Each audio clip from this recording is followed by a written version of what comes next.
मेरा नाम सुनीता है और मैं 30 साल की विवाहित महिला हूँ और मैं दिल्ली में अपने पति के साथ रहती हूँ। मेरे पति सुमित रेलवे में गार्ड की नौकरी करते हैं और हम दोनों की लव मैरिज शादी हुई है। सुमित और मैं कॉलेज के दिनों से ही एक दूसरे से बहुत प्यार करते थे और शादी करना चाहते थे, लेकिन मेरे पति के पास नौकरी नहीं थी। एक दिन बुरी खबर के साथ साथ एक अच्छी खबर भी आई थी।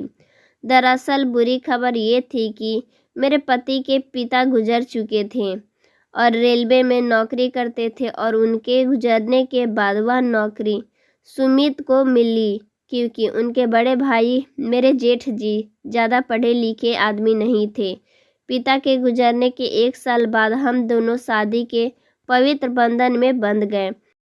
उसके बाद से हम शहर में रहने लगे। फिर सुमित मुझे बहुत ही ज़्यादा प्यार करने लगे, जो मैं बता नहीं सकती। एक दिन जब घर पर खाना बना रही थी मैं, तो अचानक मेरे जेठ जी का कॉल आया। मैंने उनको पहचाना नहीं, तो फिर उन्होंने अपना नाम बताया और कहा कि सुमित का बड़ा भाई बोल रहा हूँ। वह सुमित के बारे में पूछने लगे, तो मैंने बताया वह काम पर गए हैं। बातों बातों में फिर वह पूछने बैठे कि इस बार दशहरा के त्योहार पर तो आ रहे हो ना। मैंने कहा मुझे पता नहीं जेठ जी, अभी कुछ बता नहीं सकती।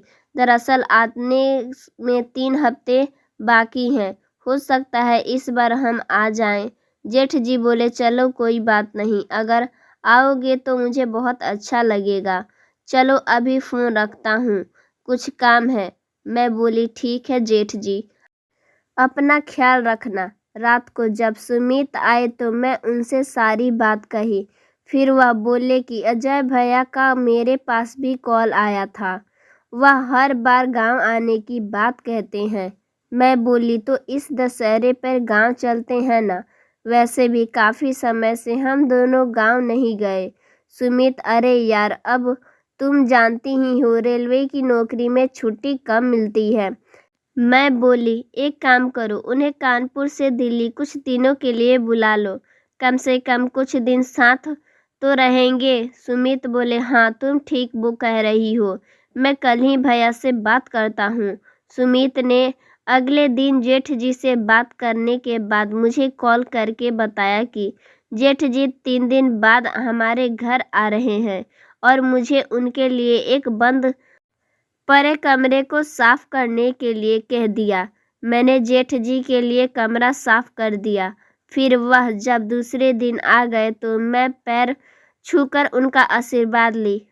फिर उनसे चाय पीने का पूछा। मेरे जेठ जी की शादी हो चुकी थी, लेकिन बहुत पहले ही उनकी बीवी किसी दूसरे के साथ भाग गई थी। उसके बाद उन्होंने दूसरी शादी नहीं की। फिर मैं जेठ जी को उनका कमरा दिखा दिया। मैंने सुमित को भी उनके आने की खबर दी और फिर खाना बनाने लगी। इतने में ही वह नहाने के लिए चले गए। उसी समय शाम के 4 बज रहे थे और मैं खाने की टेबल पर उनके लिए खाना लगा रही थी। वह नहा कर आ गए और मैं खाना परोसने लगी। वह बोले तुम नहीं खाओगी, सिर्फ मेरे लिए ही क्यों परोस रही हो। मैं बोली मैं नहाने के बाद खाऊंगी, आप खा लें और कुछ चाहिए तो बोल दीजिएगा। वह बोले नहीं तुम नहा लो, मैं खुद ले लूँगा। फिर मैं नहाने के लिए चली गई। वापस आई तो देखा कि वह खाना खा चुके थे और बर्तन धो रहे थे। मैं जल्दी से उनके पास गई और उनको बर्तन धोने से रोका और कहा मैं धो लूँगी, आप रहने दो। वह बोले कोई बात नहीं, यह तो मेरा रोज़ का काम है। फिर वह अपने कमरे में जाने लगे। अंदर जाकर उन्होंने मुझे आवाज़ दी, अरे सुनीता ज़रा सुनो, इधर आओ। फिर मैं रूम में गई तो बोले यह लो तुम्हारे लिए कुछ लाया था। मैंने देखा तो वह 2 पायल थी। मैं काफ़ी खुश हो गई और बोली लेकिन आपको क्या ज़रूरत थी यह सब लाने की। वह बोले यह तो हमारा रिवाज है, बहुरिया को कुछ ना कुछ तोहफे में देने की। मैं बोली मुझे नहीं पता था, आपको कुछ और चाहिए क्या। वह बोले चाहिए तो था, लेकिन मैं सुमित से कह दूंगा। मैं बोली ठीक है जेठ जी। मैं कमरे से चली गई। उसके बाद रात में सुमित आए और जेठ जी से मिलने गए। वह दोनों बातें करने लगे और मैं उनके लिए रात का खाना बनाने लगी। कुछ देर बाद जब उनके पास गई तो सुमित ने मुझसे कहा, खाना बन गया क्या? मैं बोली हाँ, बस दाल बनाने में देरी है। सुमित बोले, कोई बात नहीं, मेरे लिए खाना लगा दो, भैया कुछ देर बाद खाएंगे। मैं बोली अच्छा ठीक है, मैं खाना लगा देती हूँ। मैं सुमित के लिए खाना लगा दी और फिर सुमित हाथ मुंह धोकर आए और खाने लगे। खाने के बाद वह छत पर टहलने चले गए। थोड़ी देर बाद ही जेठ जी भी आकर खाना खा लिए और फिर वह भी अपने कमरे में चले गए। मैंने अपना किचन का सारा काम खत्म किया और अपने रूम में जाकर बेड पर लेट गई थी। थोड़ी देर बाद जब मेरे पति कमरे में आए तो मुझे थोड़ी देर बात की और बोले कि तुम सो जाओ, मैं आता हूँ। मैं सुमित के जाने के बाद बहुत देर तक मैं उनका इंतज़ार की, लेकिन वह नहीं आए तो मैं सो गई। अगली सुबह जब उठी तो वह मेरे बगल में ही बेड पर सोए हुए थे। मैं उठकर फ्रेश हुई और किचन में खाना बनाने लगी। थोड़ी देर बाद सुमित ऑफिस के लिए तैयार होकर आए और खाना खाने के बाद घर से निकल गए। इधर जेठ जी अभी तक कमरे में ही सोए हुए थे। मैं उनके कमरे में गई और उनके जगा कर उन्हें चाय दी और फिर अपने कामों में लग गई। थोड़ी देर बाद जेठ जी भी खाना खा लिए और अपने कमरे में ही पूरे दिन बिता दिए। मुझे बहुत ही आश्चर्य हुआ कि वह दिन में एक बार भी अपने कमरे से बाहर नहीं निकले हैं, लेकिन मैं इस बात को अनसुना कर दी। शाम के वक्त जब सुमित आए तो सीधे मेरे जेठ जी के कमरे में चले गए। उसके बाद वह फ्रेश हुए और रात के खाने पर सभी लोग आकर बैठ गए। मैं किचन में थी, तभी वह दोनों कुछ बात कर रहे थे और मेरे आते ही चुप हो गए। आज रात भी जब हम सोने गए तो मेरे पति बोले कि तुम सो जाओ, मैं अभी आता हूँ। लेकिन मैं आज रात भी काफ़ी देर तक उनका इंतज़ार करती रही, लेकिन वह नहीं आए। मैं इंतज़ार करते करते ना जाने कब सो गई। अगली सुबह जब उठी तो वह मेरे बगल में ही सोए हुए थे। मैंने पूछा कि आप पूरी रात कहाँ थे?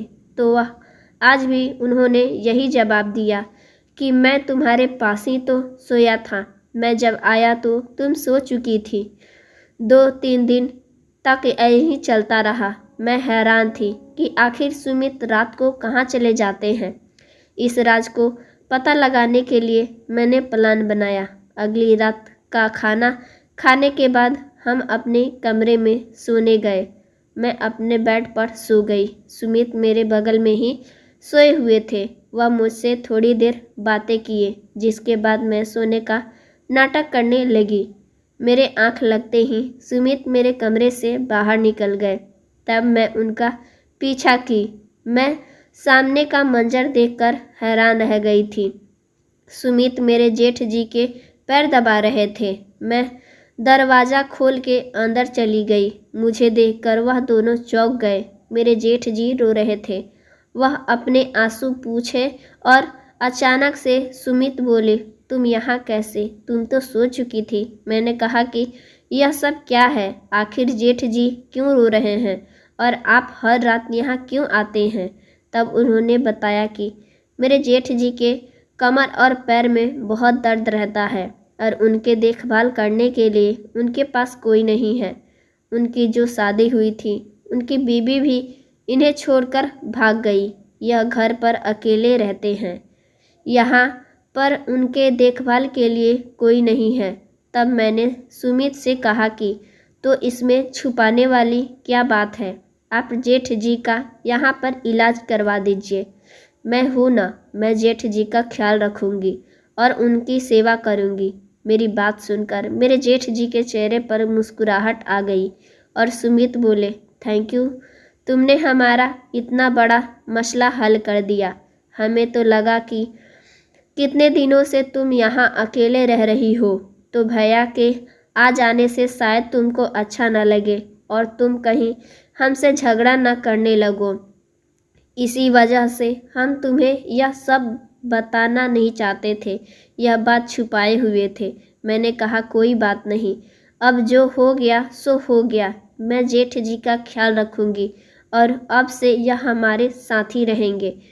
मेरे पति मेरे जेठ जी का इलाज करवाए, मैं उनके सेवा में लगी रही। अब वह हमेशा के लिए हमारे साथ ही रहने लगे। सो फ्रेंड्स, स्टोरी अच्छी लगी हो तो वीडियो को लाइक कर दीजिएगा। चैनल पर नए हैं, चैनल को सब्सक्राइब कर लीजिएगा। Thanks for watching my video.